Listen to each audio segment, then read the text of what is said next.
alors bala ñuy ñëwaat ci local yi ak ay investiture am ak yooyu ak jafe-jafe yu jur dafa am lu am solo lu mu wax Mame Birame Wathie mooy le fait que l'APR nekkul un parti structuré comme yi ñu xamoon finalement le président Macky Sall rek moom nga mën a xam ne moom mooy kii ci parti mais le reste peut-être le patron des cadres Abdoulaye Diouf Sarr le porte-parole Seydou Gueye mais sinon à la base amul structuration bi war est-ce que c'est pas finalement un désordre boo xam ne le président ci boobu moom moo ko créé pour que parti bi nekk exclusivement à son service. waaw loolu am na ci. mais tamit li nga xamante ne ni mën na ko expliquer. de mon point de vue mooy que APR nekkul parti bu yàgg. yàggul waaw 2009 yàggul. tout à fait. léegi boo demee ba di ko structurer ci lan nga koy teg pour wax ay responsable ne yéen a jiite fii wala yéen ay jiite fële. amul ci benn base boo xamante ni mun nañ ko fa teg léegi le président il l'a tenté à travers des élections locales mooy yu 2014 yi. maa ngi rappeler ne responsable yu bëri par rapport à des régions et des communes daf leen a jiital pour véritablement structurer en même temps son parti. Ziguinchor Benoît Sambou, à Dakar ici Mimi Touré, à Diourbel Dame Diop, Mansour Faye à Saint-Louis, etc. etc. bu mu ko tenté ça n'a pas marché parce que dans beaucoup de localités dañ leen a dóor. c'est le cas à Ziguinchor c'était le cas à Diourbel c'était le cas à Dakar. donc structuration bi mooy foofu ce qui fait que tey jii nii comme nu mu ko waxee. pëccaxoo la kenn day autoproclamé wu ne moom mooy coordonnateur départemental. du yàgg dara keneen ñoo contesté. parce que ce qui est intéressant ci li muy wax mooy suñu nommé Pape Mokhtar mu nekk DG wala ministre dara rek il devient automatiquement le patron du parti parce que comme moo yor xaalis bi tout le monde vient. tout à fait wax nga wax ji. parce que man dama gis benn ministre ci élection locale yooyu ma lay wax sax 2014. nekkuloon ministre sax directeur la woon mais pratiquement chaque jour këram ngénte la woon nag la ñu rey wala ñaari xar. mu koy continuer di ko continuer ba élection locale yi ñëw bu ñu ko dóoree mais le lendemain kenn nekkatul këram parce que yëkkati nañ ko ci poste boobu. léegi bu ñu ko nommé waatee ministre. les gens reviennent donc mu teg loxo foofu jàpp ne véritablement puisque nommé nañ ko ministre. c'est comme si quelque part dañ na ko yaa jiite gox boobu noonu. alors Pape Mokhtar ça me rappelle des propos de Macky Sall je crois que 2019 ou 2020 je sais plus bi ko ci journaliste bii di Aliou Diarra interpellé ne ko sa parti amul structure amul dara désordre la daf ne ko respecter suñu parti est-ce que quelque part du le président Macky Sall moo comprendre que ni comme Wade avec le PDS en son temps renouveler ay instances ak installer ay structures c'est pas le plus important mooy avoir des militants yoo xam ne exclusivement ci njëriñam la ñuy nekk su ci pare ci def leneen. waaw mais dama jàpp aussi que ni dafa doon moytu piège li nga xamante ne mooy président en exercice yi. parce que bu ñuy seetlu. Abdoulaye Wade ba mu créé PDS dañu créé dissidence ci biir PDS boobu. ba bëggoon ko tas malheureusement mujjul antu. ci ku ko doon jéem. donc Macky Sall bu créé woon structure wala bu structuré woon parti bi.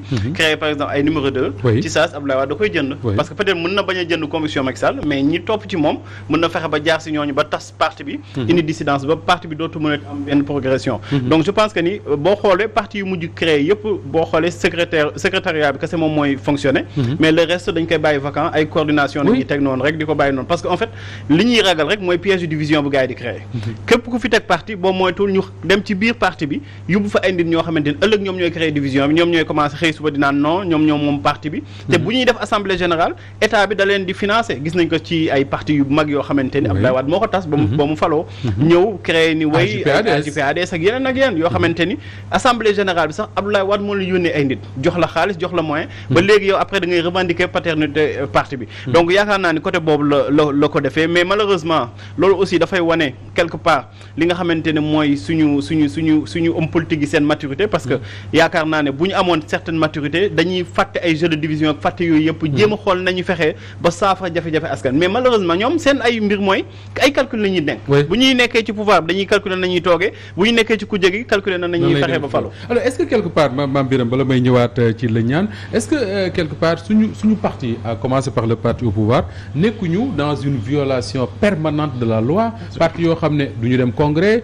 du ñu déposer seen ay je sais pas seen ay comptes financiers du ñu doon maa ngi dégg sax parfois waa Pastef fi di tooñ naan ñoom au moins ils déposent leur compte financier au ministère de l'Intérieur mais là on a l'impression que parti yi ils veulent qu'on exerce la loi mais ci seen biir mënuñu ci exercer benn loi.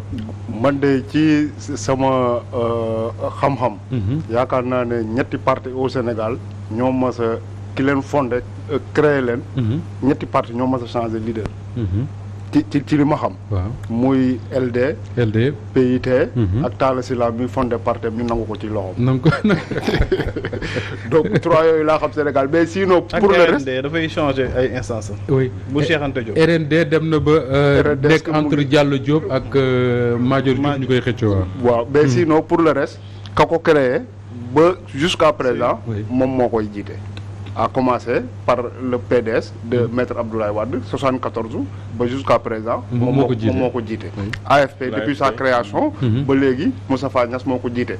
non parti politique yi moom mën nañ leen a assimiler à des daïra yi sax xëy na. fu ñu tanee mooy sëñ bi quelque part ñiy ñëw dinañ ko jox ay addiya ak yooyu. mais dans le parti politique excusez-moi. nu mu tuddati le leader ki nga xamante ni moo ko créé. c'est lui mooy siège ba sax moom moo koy moom. maanaam ci turam lay nekk. mais la conséquence mooy li ñaan wax sànq c'est-à-dire que ñu jëm ci benn compétition électorale boo xam ne tey parti bu ñu structuré woon j'imagine que tànn tête de liste serait très facile pour ñoom. mais kenn mënul tànn tête de liste fenn pourquoi parce que dafa jaxasoo. tout à fait mais xam nga loolu quelque part le fait que leader bi nga xamante ni moom mooy nekk ci kaw di def les dépenses et tout ça loolu mooy tax surtout à l'intérieur du parti bu nekkee am na mécontentement nga xam ne yeneen dëkk dañ koy tuddee un courant qui vit dans le parti mais gars yi dañuy préférer quitter parti boobu parce que xam nañ ne borom parti ba très bien ak texte yu mu bind ak yëpp daf koy arranger de sorte que contestation mënu fa am yow boo jéemee nu mu tuddee indi problème tu préfères boo gisee ne parti bi nu muy doxee neexu la tu préfères quitter plutôt que ngay xeex ci biir mais autre chose xam nga un parti boo xamante ni c'est bien structuré pour nga mën ko démanteler c'est tout à fait difficile mais xoolal par exemple le parti socialiste bi nga xamante ni man de mon point de vue depuis 2012 Macky Sall est dans un processus de démantèlement de ce parti là mais jusqu'à présent réussir gu ko parce que c'est un parti boo xamante ni c'était bien ancré émaillé ci territoire national bi fépp fu mu sori foo dem fekk fa coordination ak section tout à fait parce que mun nga bu nekkee parti yi comme ay AJ/PADS ak yooyu nga xamante ni boo coupé bopp bi rek c'est terminé le corps dootul amati représentativité mais le parti socialiste mun nga coupé bopp bi mais da ngay gis ne c'est un peu comme le PDS tu peux mën nga couper la tête mais tu auras forcément des responsables PDS quelque part bu naan voilà buy wuyoo parce que aussi quelque part dañuy gérer le pouvoir mën nga parti yooyu ñaari parti yooyu lu leen boole mooy dañu gérer le pouvoir ça aussi dañu gérer le pouvoir mais yeneen parti yi ku si juddu def loolu gars yi dañ koy tas gis nga li Mame Birame wax en fait dañ siy fàtte di ci def attention parti yi gars yi bu ñu nekkee si ku jéggi doo ci dégg benn responsable ci nangu def dépense dépense yi dañuy bàyyi leader bi di ko def tant que falluñu nag duñu commencé di revendiquer ay mbir di naan démocratie yu kenn xamul et malheureusement li nga ko waxee noonu mooy am oto yeeg yëpp carte grise surtout ki nga xamante ne mooy leader parti bi doo dégg benn mbir boo xamante ne day jug moo tax Pastef li ñuy def mu nekk innovation par rapport ak li nga xamante ne dañ ko yàgg c'est le mérite quand même des gens absolument leur dépense les militants ñoo ko jël en charge nee nañ Ousmane Sonko moomu ko on verra alors leneen li am solo également te nga wax ko sax mooy lan la liste yooyu nga xam ne département bi nga nekk wax nga sànq ne boo jëlee fukki liste daanaka juróom-ñetti waa APR dong la wala waa Benno dong la lan moo nar a nekk conséquence bi ci élection 2022 yi bon est-ce que amul risque pour ngeen perte non on ne va pas perdre les élections xamul tax parce que ñi nga xam ne ñoo jiitee nga xam ne c'est véritablement ñoom ñooy leaders yi au niveau des communes on est parti pour que eux ñoom ñoo nar a gagner mais ñeneen ñi ils sont partis juste pour exister politiquement. parce que donc ñu Macky Sall tànn ñoo nar a gagné. ñu daan ñoom ñooy gagné à 90%. d'accord ñeneen ñi veulent exister comme yéen ñi wut seen liste boobu vous voulez juste exister. en fait xam nga en 2014. oui lu indi sama liste man personnellement. en 2014 il y avait des élections non municipales. bu ñu demee élection municipale il fallait que ñu créer benn. conglomérat pour que les gens aillent ensemble aux élections gis nga wax ji président waxoon liste parallèle du ko nangu c'est pas la première fois ma koy wax il l'avait dit en 2014 mais les gens n'ont pas suivi aujourd'hui encore les gens n'ont pas encore suivi. Et je pense que bii sax moo gën a garaaw bu 2014. parce que la plupart il y a plus de listes parallèles ci bii nii. bii mu en 2014 oui effectivement parce que ñi nga xam ne ils n'ont pas fait de liste parallèle ils ont regretté de ne pas avoir fait des listes parallèles. parce que loolu moo leen permettre ñu dundal seen parti recueillir seen base. parce que am na ñoo xam ils ont perdu leur base à cause de ça. à cause de ça parce qu'ils sont pas allés aux élections. Mame Birame mas na ko wax l'élection locale daf lay permettre nga garder. voilà le contact avec la base. avec la base. oui te tey jii xam nga pour ne pas balaa may tontu si li nga wax léegi. ma revenir un peu si li ngeen wax sànq. mooy par rapport ak Macky Sall ak le fait que parti bi c'est pas structuré wu ko. mais benn mbir moo am. bon vous n'avez pas oublié parce que en 2012.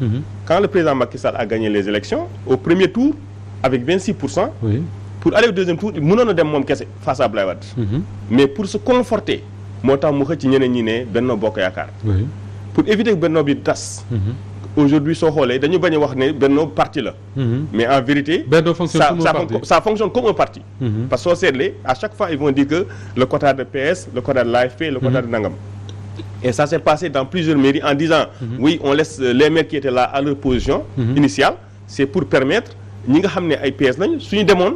ce sont des gens de l'APR ou de Benno qui vont gagner. mais il fallait les laisser là-bas pour au moins. mu am un semblant. de genre jumelage boo xam ne dañ koy def au niveau des autres partis. léegi lan moo tax nga tànn yow ak ñi nga àndal. mais pour revenir à ce que j'avais dit tout à l'heure en 2014 man personnellement je pouvais créer une liste parallèle. mais j'ai refusé de le faire parce que benn instant il fallait soit être avec Cheikh Oumar Anne ou bien aller rejoindre Cheikh Kane Diallo j'ai dit non je ne peux pas laisser Kane Diallo en 2009 et revenir encore pour le soutenir au local. c'est pas possible je peux pas le faire. comme déggoo ma ak Cheikh Oumar Anne. nga dem ak nga toog seetaan ma toog. bañ a wax dara mais pourquoi li nga defoon 2014 defoo ko bii pas. c'est-à-dire parce que j'ai compris que su fekkoon tey jii on avait reconduit le même schéma. dañu war a wootewaat ñi nga xam ne ils sont aux alentours ñu woo leen ñu leen j'ai reçu le récépissé de Benno Bokk Yaakaar. maintenant nii lañu nar a demee on va vous appeler pour qu'on travaille ensemble. mais malheureusement ça n'a pas eu lieu. et que les gens ont compris dès le départ. que lii nar na am parce que lu tax Adama Faye créer listam il est à l'APR non. oui il est toujours à l'APR. donc il est toujours daal da ngeen di bàyyi ba élection locale ñëw rek ngeen di xëpp ci kaa ni créer problème quoi. non. loolu lay niróol nag. en fait parce que élection locale lu 2014 ci la leen gëj a déggee ba 2000 non te Adama Faye même taxawaay bi la amoon pratiquement contre Mimi Touré à Grand Yoff. voilà parce que xam nga su fekkee loo gis ci àdduna. jàngat nga ci am. en 2014 on avait pensé quand même que le parti jàng na ci lu bëri loo xam ne ëllëg. on va éviter d'arriver à ce truc-là à ce travers. et malheureusement dafa gën a compliqué que li fi nekkoon. mais il fallait juste faire en sorte que les militants yi nga xam ne les responsables politiques. ñi nga xam ne dañu engagé dans les batailles ñu woo leen autour de l'essentiel. très bien ce qui a été fait à Podor pouvait se faire ailleurs. oui mais qu'est-ce qui lan moo leen opposé pratiquement ak les gens les responsables APR de Podor ba ngeen tànn dem ànd ak Adama Faye c'est quoi le problème.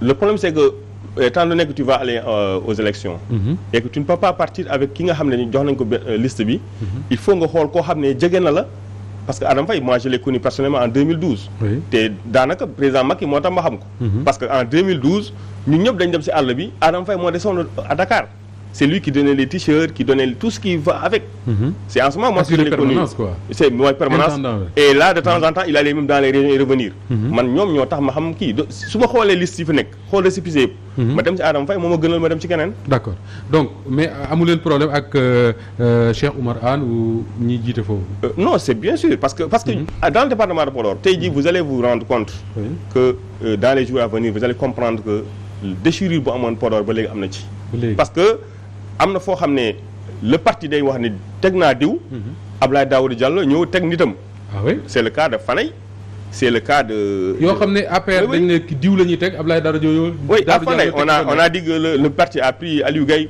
le maire sortant mais son chef de cabinet Khalidou Kane moom lañ jël ñu jox ko récépissé mu dem pour faire face au maire sortant oui bien sûr à Pété c'est la même chose Djibi Mbaye c'est le maire sortant bon il y a Moussa Thiam qui est sorti pour lui faire face il y en a beaucoup dans le département de Podor et ça pose problème mais le président va dire que au finish c'est l'APR qui gagne quel que soit le gagnant ou le perdant ça